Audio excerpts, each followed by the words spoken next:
Hello everyone, how you going? It's Nick Dove and here is another edition of the Afterlife Pod.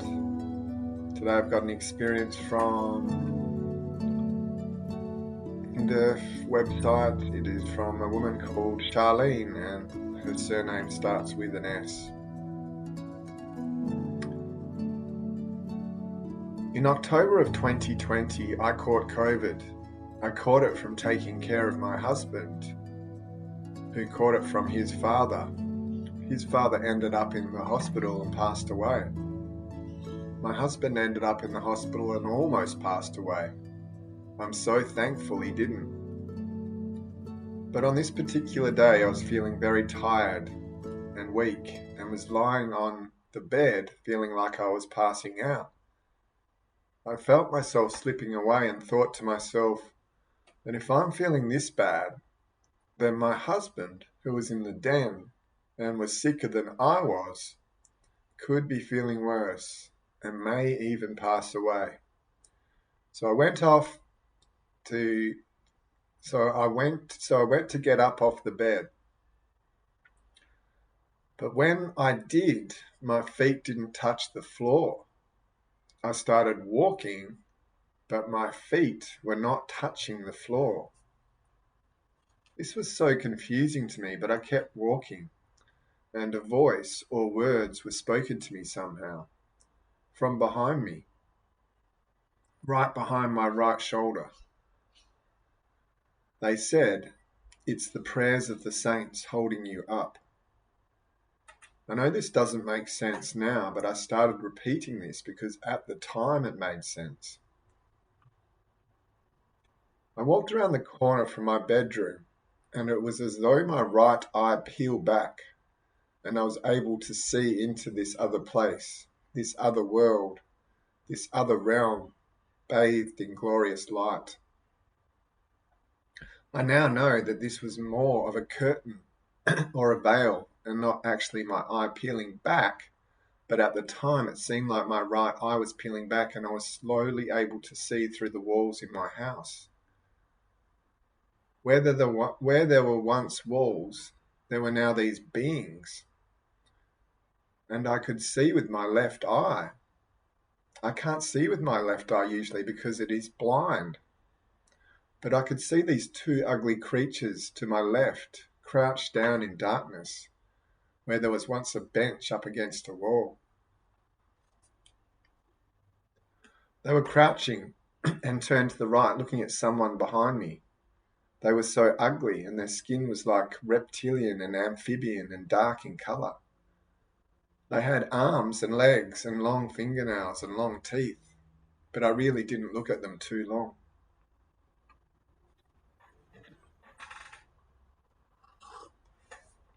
I turned to my right, and there was this being, this angel protector, right there. He was looking down at me. He was very big, tall, taller than the roof of my house. But the roof of my house was not there anymore. He was a warrior, and there were 4 more like him, behind him, where the wall of my house should have been. He had a helmet on.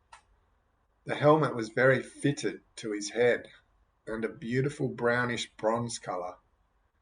His eyes were very caring, the way they were looking at me. He was saying, "Are you okay? Are you okay? We're just making sure you're okay." Words like that were said to me, somehow without him actually speaking them though. They were awesome, these angels. The way they stood there. They didn't have swords drawn and I didn't see wings, but they were wearing beautiful armour that looked perfect and royal. And the way they stood, they were not afraid of anything and they were not angry either. But they sure were keeping those ugly creatures from hurting me and my family. They didn't even have to look at those creatures, and those creatures were all just crouching and snarling and not able to move. The creatures were in the shadows, still in the darkness. The angel closest to me, the one that had been right at my right shoulder the whole time, made close eye contact with me at one time and there was this joy in his eyes and almost playfulness. It was like he knew me. He was youthful but very strong, and I could tell just by looking at him that he belonged to the king.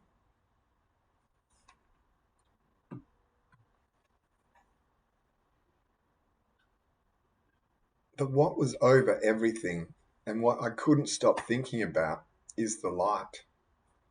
It is the most beautiful light I have ever seen, white and golden at the same time, clear and iridescent, like looking through a dragonfly's wings, pure and holy and perfect. The light was alive, and it was love, and it was loving. I wanted to dwell in it forever. And the light is called glory.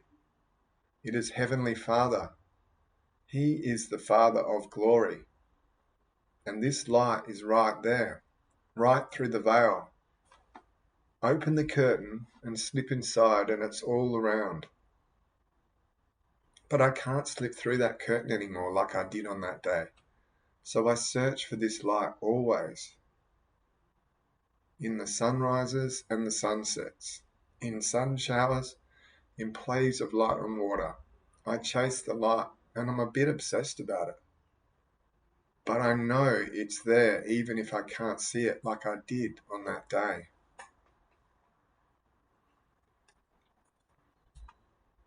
And there was this large group of people. I was told they were saints, and they were my heart family waiting for me. And they were all in the light. It was so lovely.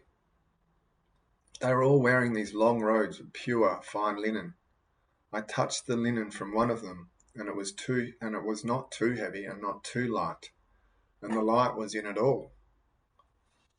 The robes were not masculine and not feminine, but royal-like, perfect, heavenly. And they were special people because they were wearing the robes, or the robes showed that they were special people. I may not be explaining it right. There was this young woman that came up to me at one point. She was smaller than I was and had soft brown curls. Her hands were so familiar, but they were younger than Mimi's. I wanted to be my Mimi. She was my favourite person in the whole world at one time in my life. She touched my forehead very lightly, and I felt love. Maybe it was her. I really wanted it to be her, but I just don't know. But those people that were all standing and watching, they were standing perfectly spaced, not equally spaced, but perfectly spaced. Some were in twos and some single, but they were not grouped together like we would be here. It was spaced so they could easily see what was happening. They were peacefully watching, and they all knew me and loved me, but I didn't stop and stay long enough to see them and look at their faces. I wish I would have stayed. I wish I would have looked, but I also worried about my husband, so I didn't stay or linger. But there are still so many things, so many events stacked up on top of each other. Events and images that I'm still sifting through because there was no time there. Not like there is here. It wasn't chronological. It stood still and happened at once. It's so hard to explain. So many things are still jumbled. So many things that happened and I'm still trying to sift through and make sense. Colours that I've seen that I'm trying to find here, but I can't. I try to draw or paint what I saw, but it's so inadequate and does not even come close. There was this tree in the distance that seemed so far away, but I knew I wanted to go to that tree. I felt that Jesus was there and I needed to see him and talk to him. I don't remember walking up to the tree, but I remember being at the tree. Jesus was big, and I was child-sized compared to him. He was in front of the tree, sitting, and I was standing in front of him. He was holding my hands. I was telling him so many things, but I can't remember all of the things I was telling him. He was telling me that I was okay. I remember him making it all okay. He loves me. He sees me as his little child. I'm 52 years old, and he sees me as a little child. And I am now having a difficult time looking at myself as a 52-year-old woman. I now see myself as a young girl because Heavenly Father and Jesus see me as a little child. They see all of us as little children. We are so hard on ourselves sometimes. Yes, there's evil in the world, but if we are in the light and we are loving, why are we so hard on ourselves? Just keep loving and keep being kind. Know that in the spirit realm, you are light. You are walking in light, and that light is so bright. I saw that light. It was amazing and beautiful. I saw the shadows and the darkness too. It's there, but it's not so difficult to be walking in the light. And we have protectors and the cheering squad.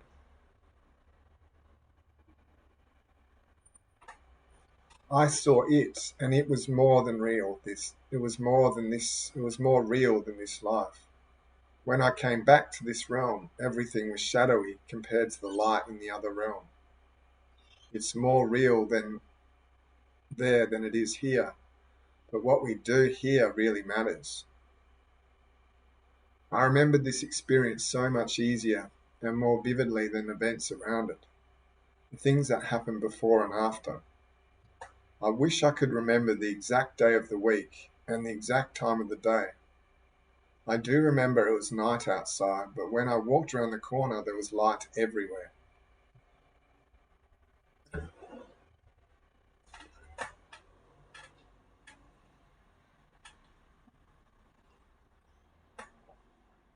People have asked me what the color the angels were. Everything there was in the light. The light was flowing through everything. There was a pure color and a color of light, but they were not glowing. They resembled a man, but they were not humans. There was this one color that I'm really hung up on, and I've been trying to find here. And the closest I've found is the color of aged olive wood that has been polished. Maybe also the color of aged bronze refined by fire. But I'm not sure if that was just the color of their armor. Their armor was that color. Jesus was wearing a long white robe. It was kind of heavy and reached his feet.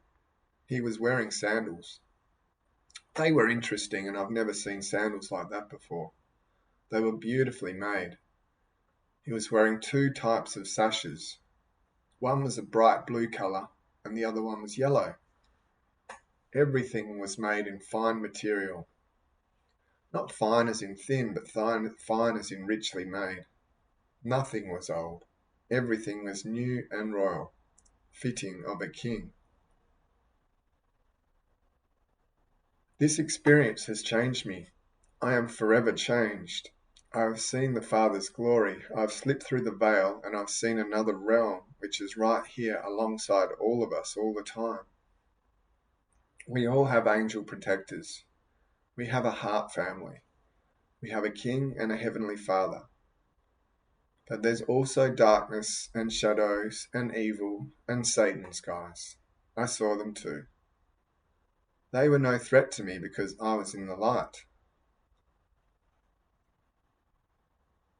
I vacillate between wanting to tell everyone and not wanting to tell anyone. People look at me like I'm crazy. My family worries about me, but I'm changed. I'm forever changed. My hope is in heaven, and I'll never give up because I've seen the light. I've seen the light, and I know who he is.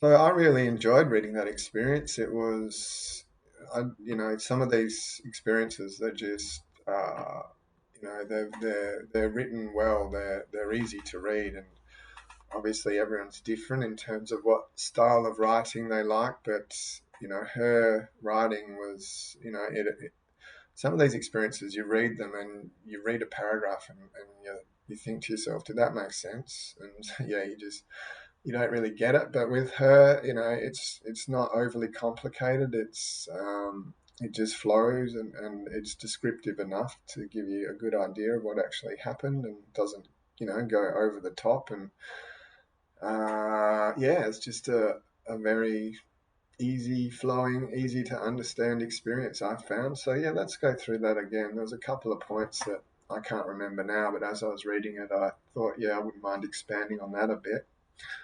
Okay, so this lady, she's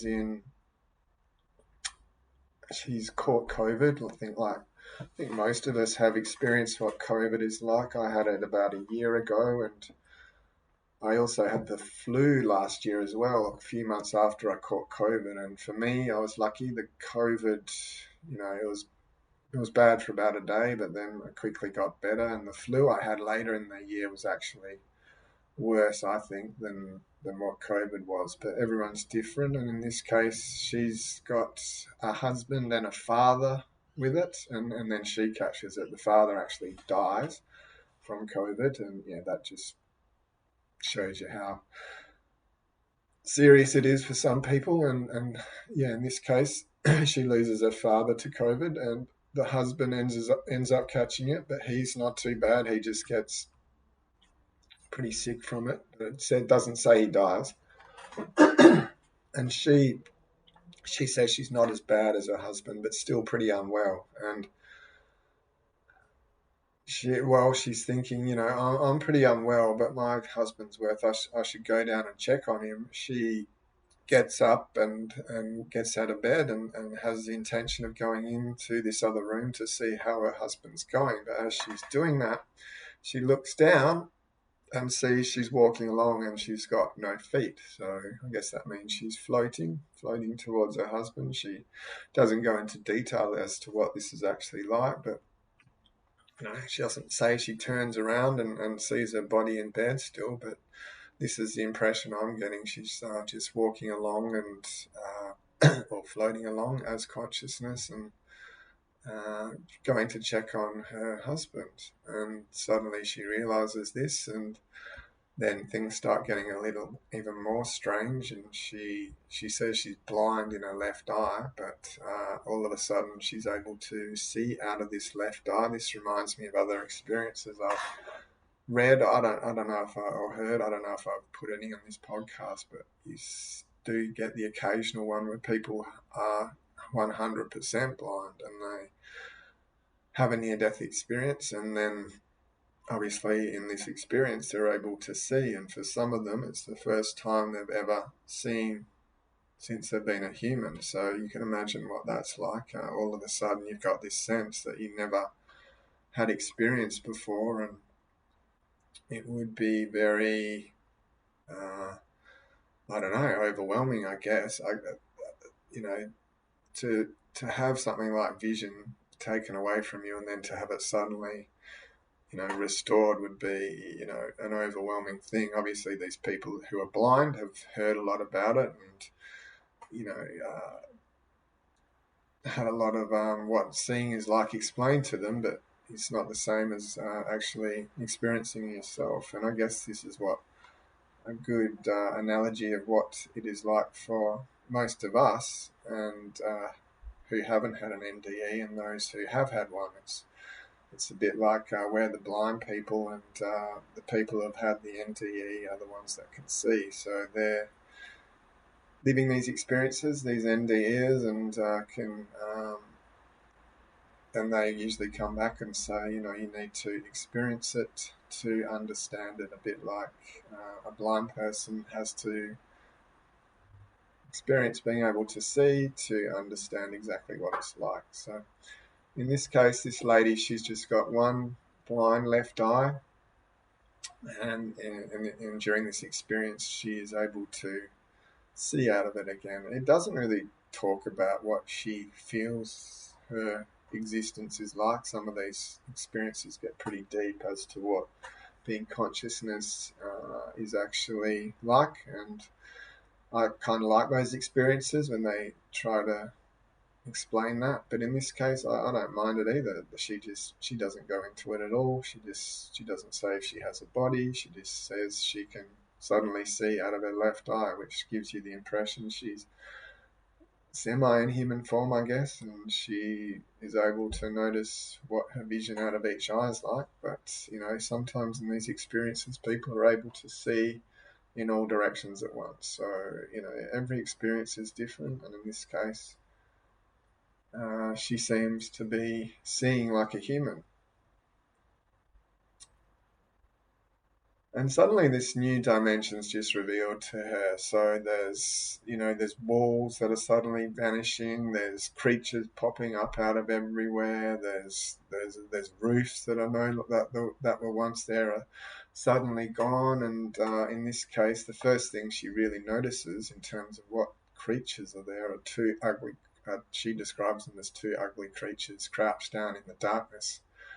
They had legs and arms, long fingernails, and long teeth. So, these things are, and she says they looked a bit reptilian and amphibian and dark in colour. So that would scare you, wouldn't it? 1 minute you're lying in bed and then the next, sick with COVID, the next you're seeing these creatures. And then she turns to her right, and behind her is this angel protector, and this guy is huge. He's bigger than the house. She describes this angel like a warrior, and then there's another few more angels standing right behind him. So there's 4 or 5 angels, and they're looking very mighty and powerful, and they just say to her, "We just came down to say, how are you doing? Are you okay?" I might just stop there and say, and because I'm thinking, like, when I had COVID, I got a little bit delusional myself. Like, it does affect your mind a bit, and and I did almost feel a little bit have a few hallucinations, but I still knew within myself that they were hallucinations caused by the virus. So I can see why people who are skeptical of near-death experiences might have listened to what I've said so far and thought, oh yeah, this guy's just reading out a story about someone hallucinating while they're delirious with COVID. And I could totally see that point of view from a non-believer's perspective. But, as you read through this experience and you get to see that there's more to it other than just some hallucinations on some scary beings and angels, you start to think, you start to see that this person has been really affected by what's happened to them here, and it's more real to them than real life, I think they say at one point. So, it's very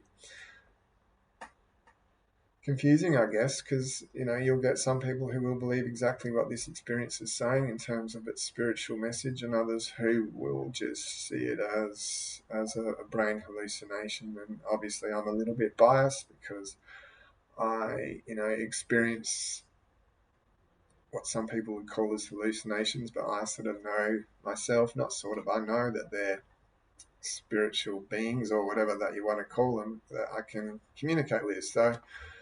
And I've been straight off drugs for 2 years, and I know that it's not a hallucination. It's a real thing. And but yeah, if you haven't had a mystical experience or exposure uh, to anything spiritual or otherworldly, you're obviously going to be a little bit skeptical when you start reading experience cause, where the root cause is someone unwell with COVID. But yeah, I just thought I'd mention that and give an argument for both sides of the story. And it doesn't mean either one's right or wrong. It's just, I just thought I would mention that in the interest of being impartial and try to see it from both sides. But in my case, I'm biased, and I choose to believe that these are experienced people have of the other side. So she sees these angels and these more beastie type creatures crouching and snarling, and she says these um, once these angels are noticed, she's able to just the beings that scared her basically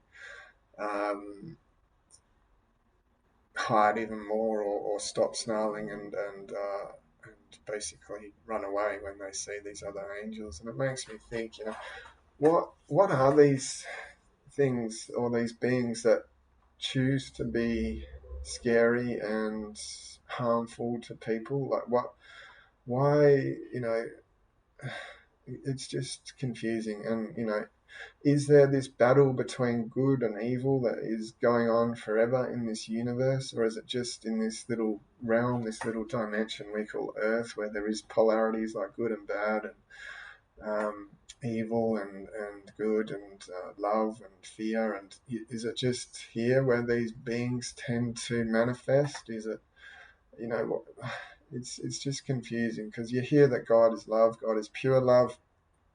So does this mean these beings that have become more prone to negativity and fear, and scaring people and evil, does that mean they're the opposite of God? Are they the opposite to light? They prefer the darkness? And how does a being get to that point? Like, what pushes it away from the light so much? And I guess when I think about that, when I say it out loud, I think, well, I can experience that in my life as a human. There's moments where I am more drawn to the light and want to be part of it, and obviously then things like negative happen, and you want to isolate, and the light isn't as appealing, and you are more sort of drawn to darkness and those sort of negative entities or feelings within yourself. But how that translates to the spiritual realm, I don't know, because you just think you would, out of this human body, and away from this physical realm we call Earth, you don't have all those physical factors that can drag you down so much, and you've got a lot more freedom. So why you continue to be drawn to darkness, I guess we can only find that out when we cross over and see how that comes about. But obviously there are beings that are, repulsed or drawn away from the light, or angry at the light, whatever you want to call it, and choose to live their existence in darkness. And there's nothing wrong with that. That's their choice, and it's it is the way it is. And I'm sure eventually they will be drawn back into the light. But how that happens and why that happens, and if that happens at all, I don't know. It's just a theory. So yeah, it's interesting, and I hope my soul and my being is more drawn to the light when I cross over, because I just wouldn't want to be a being that is destructive to someone's life and there to scare people. But it obviously happens, and that's just the way it is.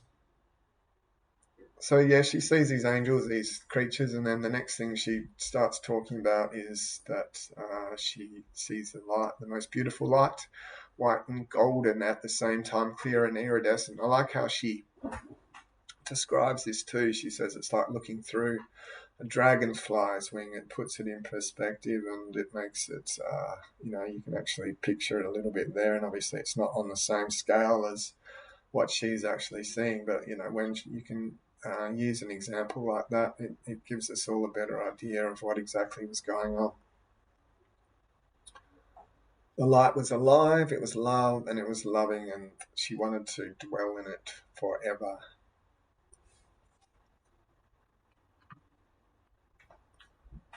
From there, she says this experience isn't happening in any chronological order. It's just all jumbled over the place, and she's describing it as best she can. It's a multi-dimensional experience, and she's just putting it together in a way that we can understand in our three-dimensional reality. So it's obviously not going to all match up the same, and that's why it sort of jumps around a bit. I think it's just goes from one point to the other. So she's talking about these angels and creatures, and then she starts talking about the light, and the light is just underlying everything, and it's what makes everything alive, or how it's how it's there because of the light. And then from there she starts talking about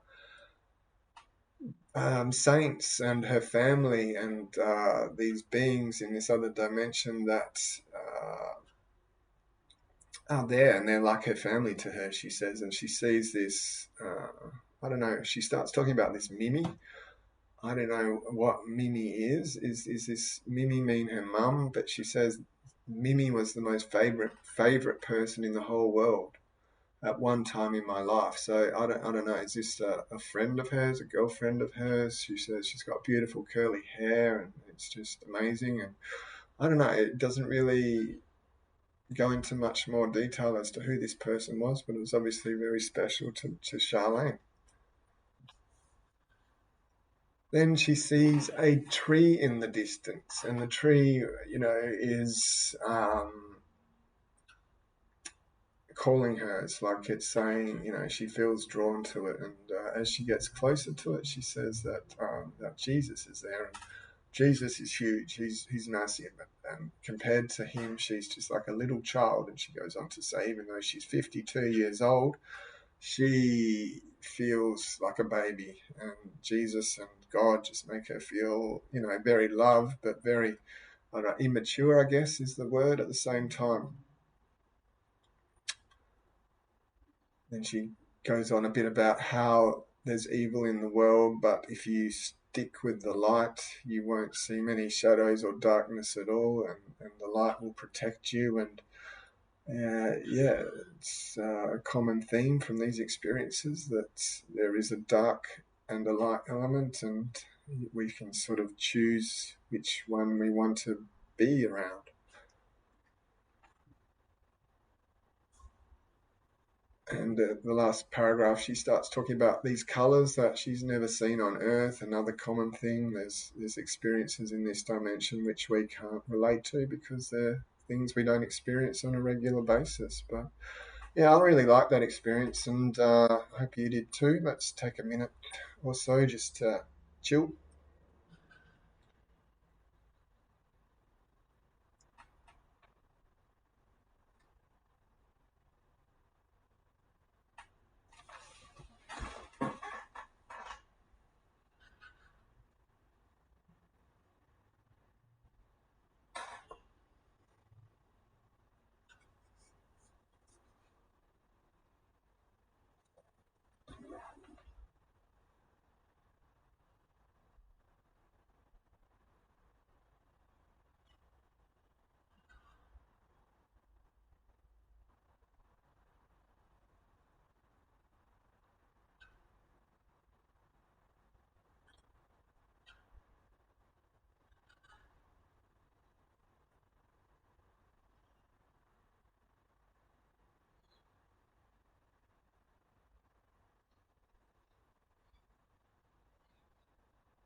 So lately I've been listening to a few experiences, and this is my obsession now, just learning more about the afterlife, about God, about um, anything spiritual. And I spend a lot of my free time just reading books or listening to near-death experiences, or anything that will help this existence become a little bit easier and reduce the suffering. And obviously that is working for me. I like to read all about this stuff, and I feel like I get a better connection to the universe and to the good side of it and to God and all that happy, joyful stuff when I am immersed in this in this subject. And a lot of them say to practice gratitude, and it's I've only sort of just really begun to do this lately, but I just thought I'd share. This is what I do. I try to think of every morning of 3 or 4 things in the day that I was grateful for, and to really let that soak in, and try to bring that feeling of gratitude that these things gave me back into my existence in that little bit of time, and relive that happiness a little bit. And I'm starting to do it first thing in the morning too, to because getting out of bed is never easy.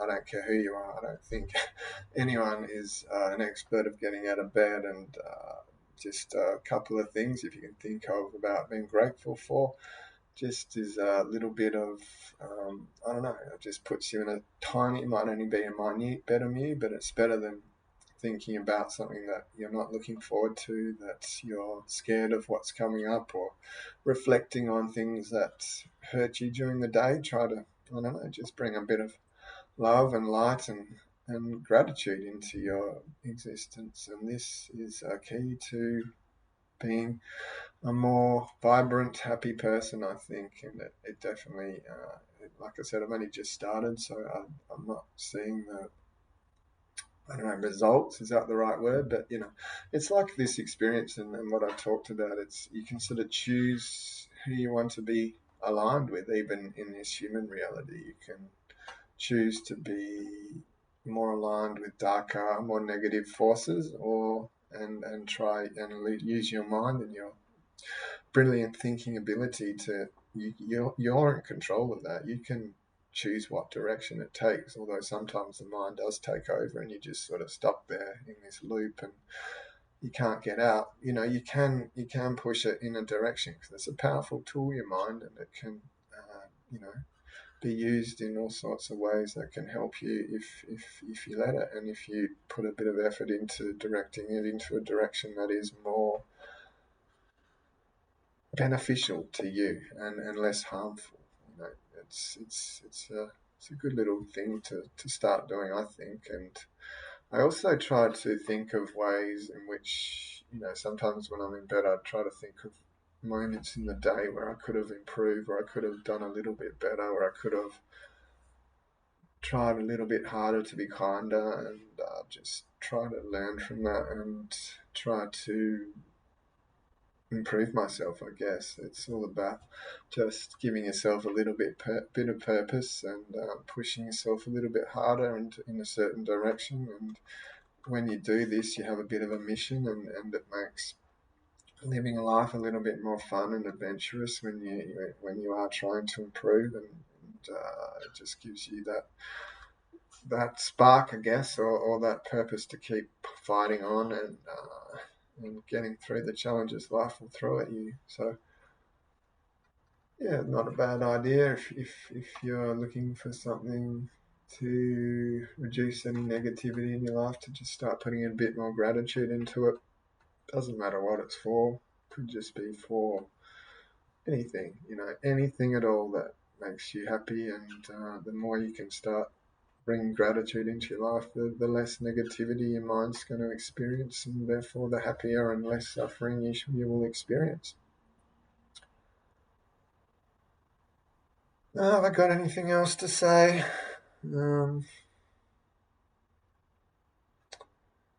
you want to contact me, my email is podafterlife@gmail.com. I'd love to hear from you. I'd love to hear from you full stop, but, particularly if you have any near-death experiences you've had and you want to share them with me, or even talk about it with me one day on an episode, or, someone who has had one and has a good story, you can just write it, and I can read it out if that person, or you're happy for me to do it. It doesn't even have to be a near-death experience. It can be a spiritually transformative experience, and we know that if you've listened to a few of these episodes already, that they can be varied and come in all sorts of forms, whether that be out of body or a feared death experience. There's so many, but yeah, if you have one, or someone who does, I'd like to hear from you. Again, my email is podafterlife@gmail.com.